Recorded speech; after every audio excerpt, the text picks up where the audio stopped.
The sun may have set on PlayStation Home, but that doesn't mean we can't go back in time a little and take a look at a few ideas that were left behind when I had to leave in a hurry. Who remembers Killzone Payback? Oh, not many, I see. Well, for the uninitiated, back in 2009, I started writing a fanfiction on fanfiction.net called The Johnson Brothers, and it was a crossover between Killzone and Naruto. I'm not kidding.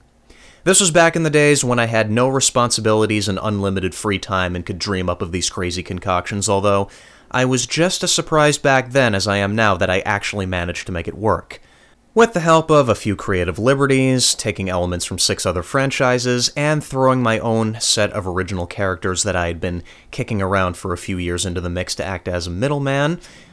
But anyways, the story is still up there. If you want to read it, I left a link in the description. And I originally envisioned 4 stories for the overall main story arc. The Johnson Brothers was only the first.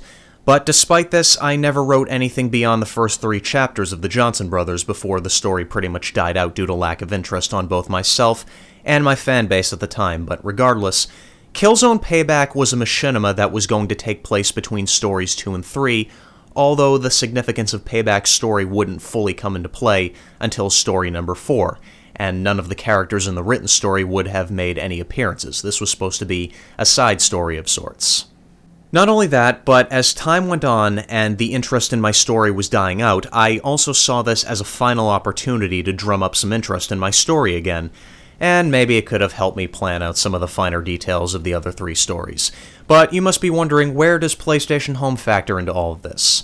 Well, one of the trailers for Payback was going to be made here in the Visari throne room, which is what you're seeing right now. And it would have involved either Colonel Raddick or some random Helghast standing like this and saying something to the effect of, "Dear United Earth Federation, we're not dead, we're very much alive, we've rebuilt our strength, we're waiting in the shadows, we're gonna strike, you won't see it coming, blah blah blah," that sort of creepy, ominous shit. Then the title would pop up on the screen, and I would probably have released the first episode of Payback sometime within the same week. It was meant to be a launch trailer. There was another idea for a trailer I had that would have taken place in this room, and yes, this is the other Killzone outfit that was made available for downloading. It's the Tactician from Killzone 2's multiplayer. And this was also back when I was trying to perfect green screen. And had I managed to perfect it, I would have superimposed a portion of this studio backdrop onto a green screen. I would have been on camera, and you would have seen random avatars walking back and forth. Maybe some of them would have been carrying a few things, and it would have been a prank trailer of sorts. I would have started talking, saying, yeah, filming's going great, yada yada yada. Then you would have heard a crash off screen. I would have gotten visibly frustrated and said, yeah, development is not going well at all, blah blah fucking blah. And then I would have released the next episode the very next day. So, why did Killzone Payback never see the light of day? Well, as stated before, the rapidly declining interest in my fanfiction, what little there was to start with, coupled with me not really being involved in the machinima community or knowing how to make machinima to begin with, I also couldn't decide what video game I wanted to use for it. First, it was supposed to be filmed in a game called The Movies, and I filmed, and I use that word with quotes, pretty much the entire thing in the movies, and you're actually viewing a portion of it right now. You see, you can make small movies by yourself in that game. You didn't need a bunch of people online to do it. I recommend you check that game out. It's actually not half bad.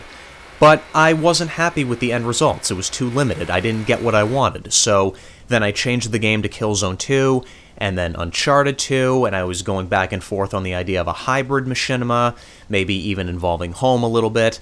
And by that point, interest in the story had completely died out.